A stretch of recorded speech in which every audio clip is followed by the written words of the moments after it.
and welcome.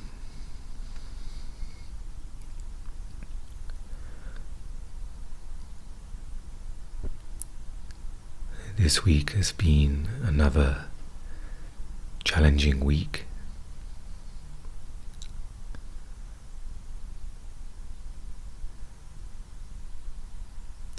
Previously I talked about panic attacks and mental health, and I'm grateful that that has calmed in this last week. But instead I've been dealing with a lot of physical pain.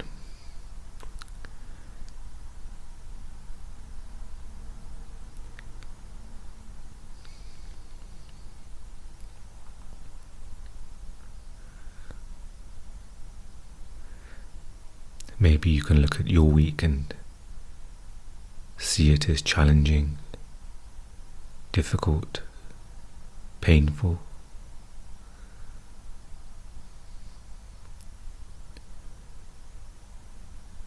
Perhaps you can notice that there's not as much complaining about the challenges. Perhaps as you continue your practice, continue your beingness,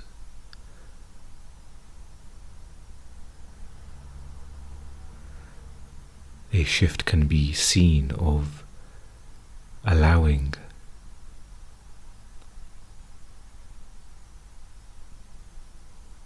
a shift away from complaining or judging,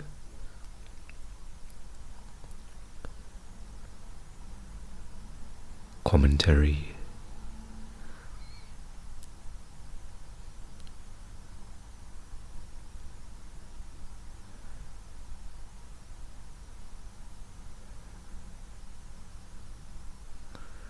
In one way or another, we all deal with challenges. We can label them, big or small, or we can see other people's challenges and label them, compare them.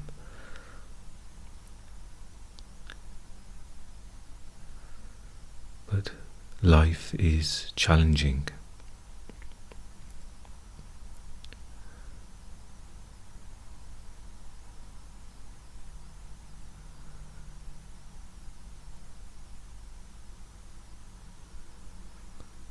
And are those challenges dense? Dense with stories, dense with a lot of thinking about those challenges.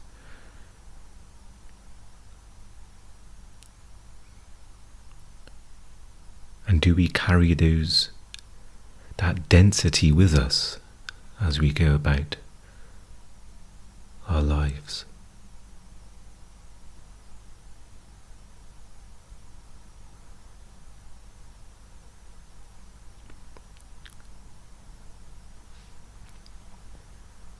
Some have more challenging life situations than others.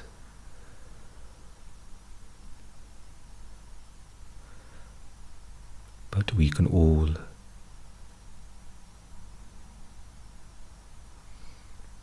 choose whether to suffer, whether to carry that burden of whatever life situation happened to you this week.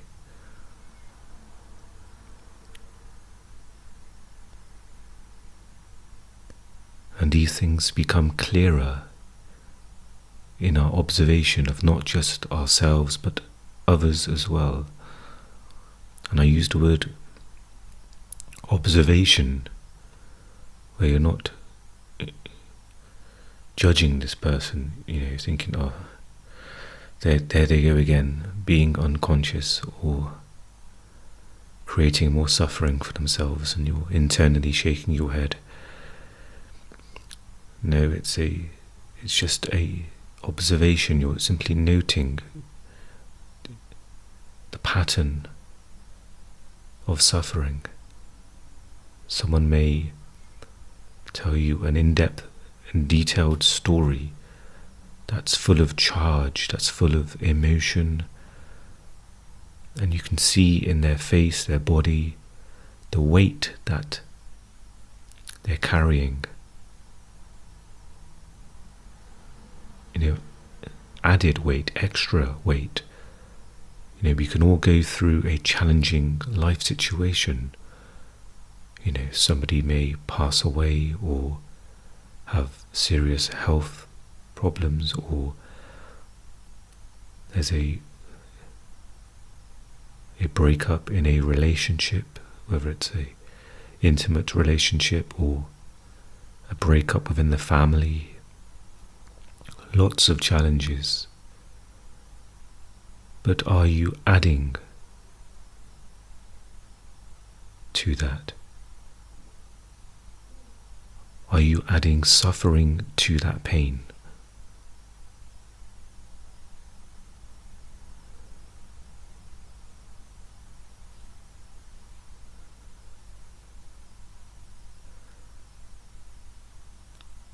I mentioned that life is challenging.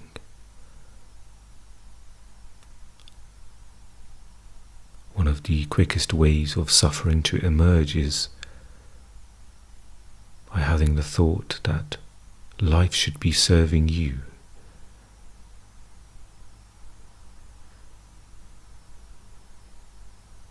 That you deserve your fair share of happiness, that you've been through difficult times. Now it's time for life to work with you, to work for you.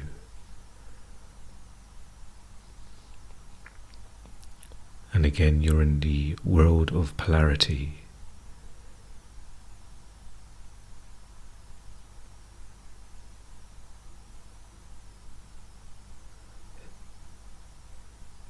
You may have been blinded to the teaching of suffering. You may have just, perhaps someone who is not on this journey, they may, is almost pulling the blinds down. I can't deal with that. No, and wait for the storm to pass. But inside, that storm is always brewing. It's always there.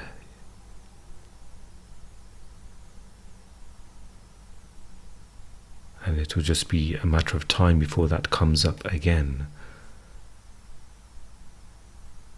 And again, maybe it will be pushed down again or resisted.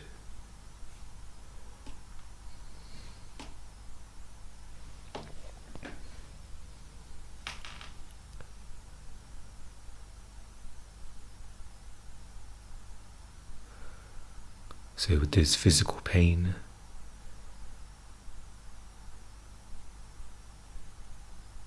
there hasn't been much or very little thoughts about why did this have to happen to me. I've just been dealing with panic attacks and trouble with my breathing, and now I seem to have this pain in my body now. I seem to have these cramps in my stomach. Every time I eat something, the pain is there. Every time I move, the pain is there.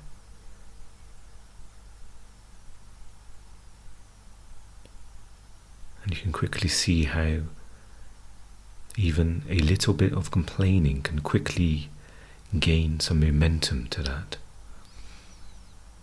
And an identity is emerging there, of the identity of the person who has been through X, Y, and Z, who's been through this situation, and now they've had to go through this situation, and that identity seeks out more recognition. It will interact with other identities and say, last week I had a difficult week, or you wouldn't believe what happened this week, and there would be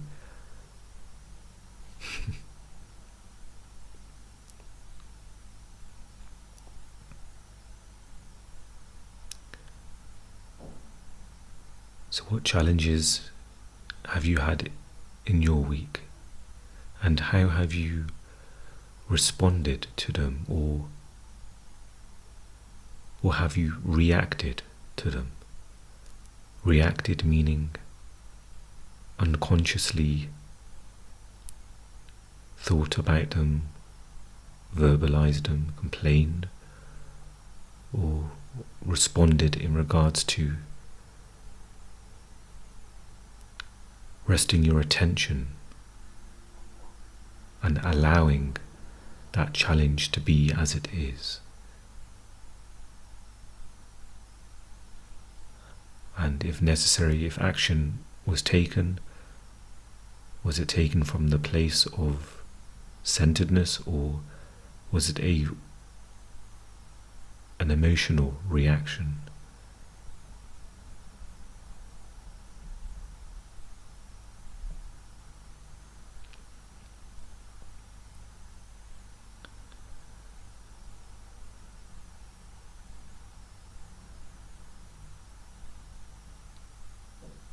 A participant asked a spiritual teacher named Ramana Maharshi, I can pronounce that name today. He asked, how can you gauge your spiritual progress? And Ramana Maharshi said, and I'll paraphrase again, remember the direct quote: the activity of your thoughts gives you the gauge of your progress.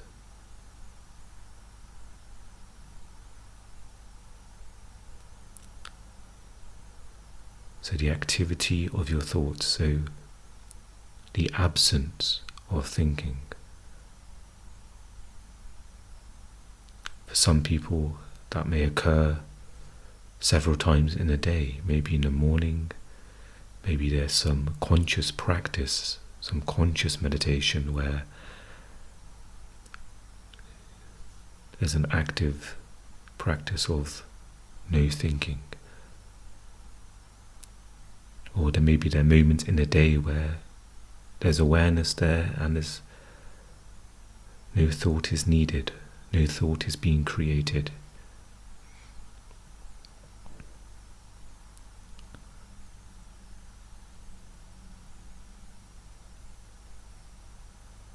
And perhaps there's people out there who have very little thought throughout the day. There is just the one moment, and their resting awareness of that moment, a continuous flow.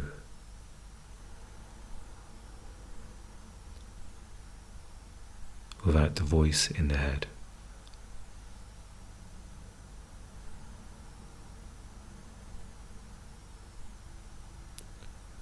And this is not to be given to the mind to say, okay, right, I'm going to, tomorrow starting when I wake up, I'm not going to think, or I'm going to try and achieve a day of very little thinking. You can invite the intention to be more aware of the moments when you are going into thought, but there's often a fine line between putting in effort and progress and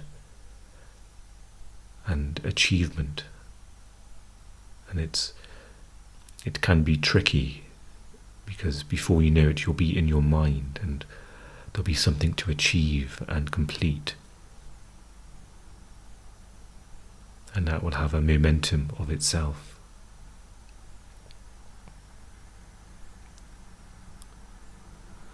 So when perhaps looking at your own progress, or wanting to, because very natural and perfectly fine to think, okay, I would like to, think less. We've all, if you're listening to this, you've probably had enough suffering from thoughts, and you've experienced some type of lightness and joy in the moments of no thought.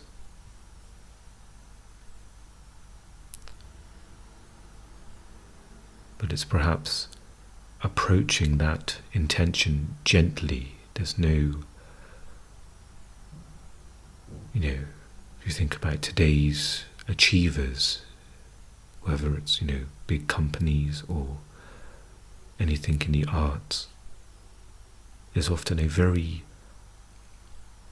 rough, gritty, egoic energy of achievement, of pulling in all of these hours.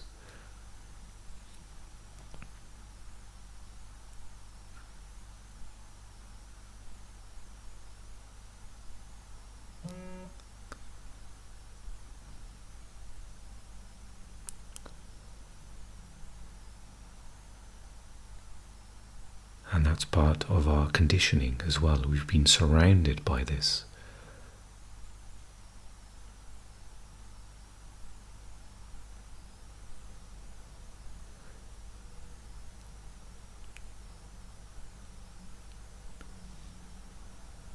So something to be aware of.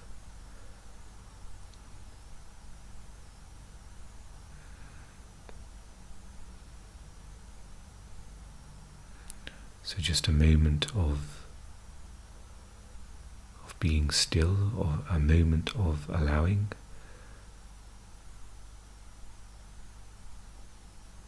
And if stillness is not possible in this moment, if thoughts are there, you can always allow, you can always step back and allow what is in this moment.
So I'm just going to continue reading from the Miracle of Mindfulness.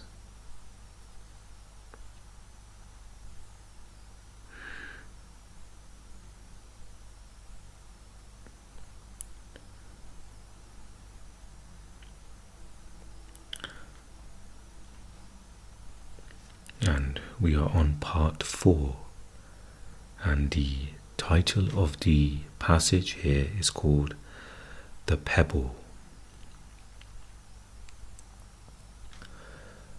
Why should you meditate? First of all, because each of us needs to realize total rest. Even a night of sleep doesn't provide total rest. Twisting and turning, the facial muscles tense, all the while dreaming, hardly rest.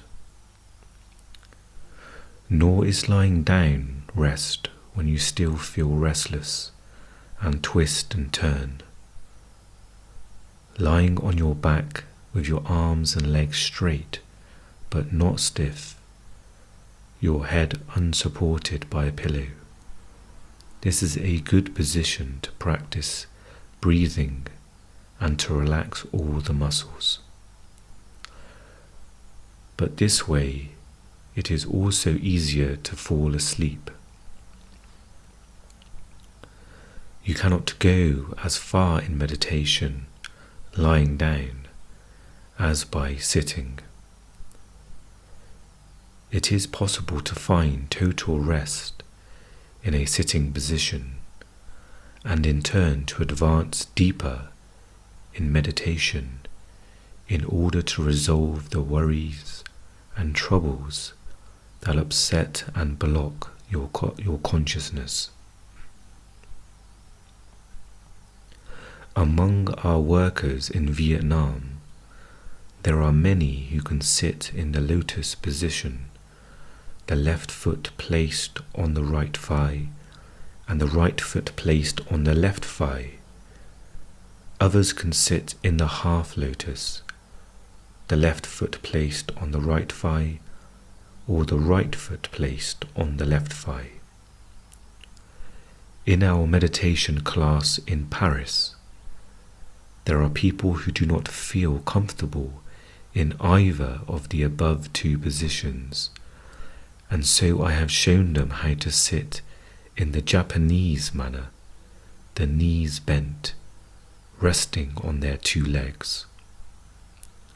By placing a pillow beneath one's feet, it is possible to sit that way for more than an hour and a half.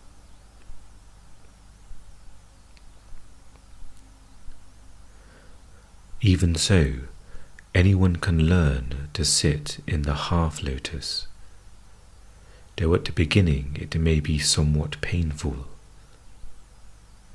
But after a few weeks of practice, the position gradually becomes quite comfortable. During the initial period, when the pain can be bothersome, alternate the position of the legs or change to another sitting position. If one sits in the lotus or half lotus position, it is necessary to use a cushion to sit on so that both knees touch the floor. The 3 points of bodily contact with the floor created by this position provide an extremely stable position. Keep your back straight. This is very important. The neck and head should be aligned with the spinal column. They should be straight but not stiff or wood-like. Keep your eyes focused a yard or two in front of you. If you can, maintain a half smile. Now begin to follow your breath and to relax all of your muscles. Concentrate on keeping your spinal column straight and on following your breath. As for everything else, let it go. Let go of everything. If you want to relax the worry-tightened muscles in your face, let the half smile come to your face. As the half smile appears, all the facial muscles begin to relax. The longer the half smile is maintained, the better. It is the same smile you see on the face of the Buddha. Place your left hand palm side up in your right palm. Let all the muscles in your hands, fingers, arms and legs relax. Let go of everything. Be like the water plants which flow with the current, while beneath the surface of the water, the riverbed remains motionless. Hold on to nothing but your breath and the half smile. For beginners, it is better to sit no longer than 20 or 30 minutes. During that time, you can readily obtain total rest. The technique for obtaining this rest lies in two things: watching and letting go. Watching your breath and letting go of everything else. Release every muscle in your body. After about 15 minutes or so, it is possible to reach a deep, quiet field with inner peace and joy. Maintain this quiet and peace. Some people look on meditation as a toil and want the time to pass quickly in order to rest afterwards. Such persons do not know how to sit yet. If you sit correctly, it is possible to find total relaxation and peace right in the position of sitting. Often it helps to meditate on the image of a pebble thrown in a river. How is one helped by the image of the pebble? Sit down in whatever position suits you best: the half lotus or lotus, back straight, the half smile on your face. Breathe slowly and deeply, following each breath, becoming one with the breath. Then let go of everything. Imagine yourself as a pebble which has been thrown into a river. The pebble sinks through the water effortlessly, detached from everything. It falls by the shortest distance possible, finally reaching the bottom, the point of perfect rest. You are like a pebble which has let itself fall into the river, letting go of everything.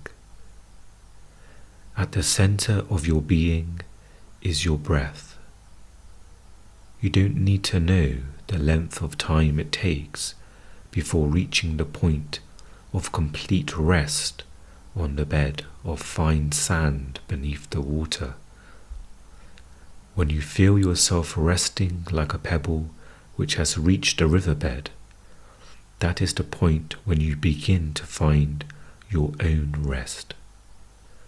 You are no longer pushed or pulled by anything. If you cannot find joy in peace in these very moments of sitting, then the future itself will only flow by as a river flows by. You will not be able to hold it back. You will be incapable of living the future when it has become the present. Joy and peace are the joy and peace possible in this very hour of sitting. If you cannot find it here, you won't find it anywhere. Don't chase after your thoughts as a shadow follows its object. Don't run after your thoughts. Find joy and peace in this very moment. This is your own time. This spot where you sit in your own spot. It is on this very spot and in this very moment that you can become enlightened. You don't have to sit beneath a special tree in a distant land. Practice like this for a few months, and you will begin to know a profound and renewing delight. The ease of sitting depends on whether you practice mindfulness a little or a lot each day. and it depends on whether or not you sit regularly. Whenever possible, join with friends or relatives and organize an hour of sitting each night, say from 10 to 11. Whoever wishes could come to sit for a half hour or even an entire hour.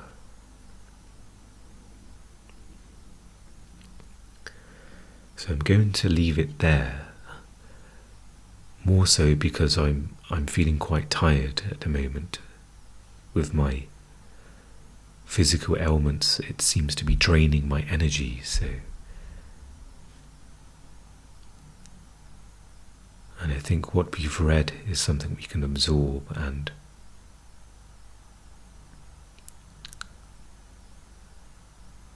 perhaps that's something you can experiment with and experience, the different seating positions.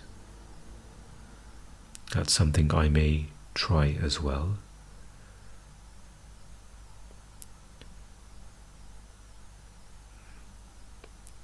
And we can all perhaps envision that pebble effortlessly going through the water, softly landing on the riverbed and then allowing the river to flow by.